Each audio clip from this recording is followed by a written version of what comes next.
ஏன் இனிய தமிழ் மக்களே வணக்கம். நான் விஸ்வாவி கேட்டு விஸ்வா. நம்ம வீடியோ போட்டு ரொம்ப நாளாச்சு. இன்றைக்கி வீடியோ போட வச்சுட்டாங்க.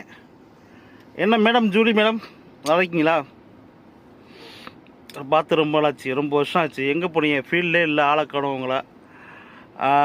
என்ன மேடம், என்ன விஜய்க்கு உங்களுக்கு என்ன பிரச்சனை?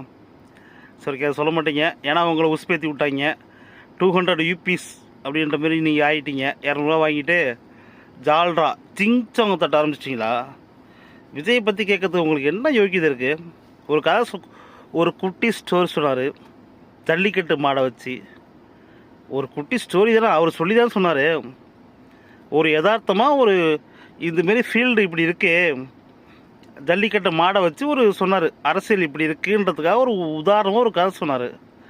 ஏங்க, அதுக்காக உடனே இளைஞர்கள்லாம் குழந்தைங்கள்லாம் போயிட்டு ஜல்லிக்கட்டு மாடை அடக்கிறதுக்கு போய் செத்துருவாங்களா? 50 500 ஆக்காதீங்கன்றீங்க. 50 பேர் இறந்து போயிட்டாங்களா? ஏய், ஏன்னா அசிங்கம் பேசக்கூடாது. விஜய் சாரோட டீசெண்டே அதுதான். அசிங்கம் பேச மாட்டாங்க, அவங்க குரூப்பில் உள்ள அசிங்கம் பேச மாட்டாங்க. ஆனால் எனக்கு வாயில் வருது, நிறையா வருது. அது எப்படி 50 பேர் இறந்து போயிட்டாங்களா? எப்படி பூச்சிமால இப்போ இப்படியில அவன் அப்படியே நாசர் அமைச்சர் ஒருத்தர் சொல்கிறான் 50 பேர் இறந்து போயிட்டாங்கன்னு. நீயும் அதே சொல்கிற. அவங்களோட யூபிஐ நீனு 200 வாங்கிட்டியா? இல்லை 2000 வாங்கினியா? இல்லை 5000 வாங்கினியா? இல்லை 2 லட்சம் தரோம், 2 லட்சம் தரேன் அப்படி பேசிட்டேன்னு சொல்கிறாங்களா? அரசு வரைக்கும் பேசிட்டு 5 லட்சம் கொடுக்குறான் அப்படின்னு சொல்கிறாங்களா?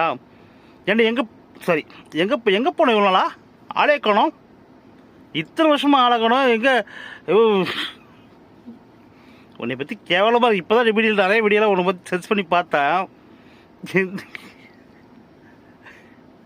அந்த கடவுளை ட்ரெஸ்ஸெல்லாம் மாற்றி போட்டு வந்து அவங்களே எடுத்து பேசியிருக்காமே.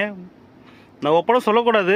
பிக் பாஸில் வேற ஒருத்தவங்க ட்ரெஸ்ஸை எடுத்து போட்டு அவங்களுக்கு எதிராக பேசியிருக்கேன்.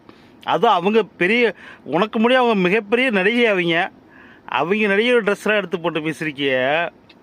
கேவலமாக இல்லதெல்லாம். ஐயோ, இதெல்லாம் இப்போ தான் பார்த்துறானே.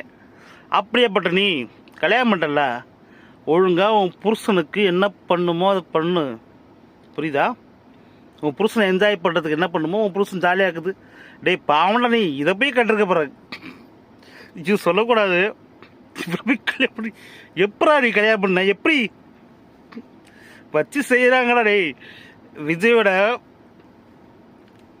விஜய் விங்ஸ் அதுன்னு சொல்கிற வாரியர்ஸ், அந்த வாரியர்ஸ்லாம் வச்சு செய்கிறாங்க. கேவலமாக இருக்கும் உனக்கு. எப்படி இவங்க கூட குடும்பம் எடுத்த பொருள்னு தெரில. பார்த்துக்க, ஜூலியை அடக்கிட்டு இதான் உனக்கு நல்லது.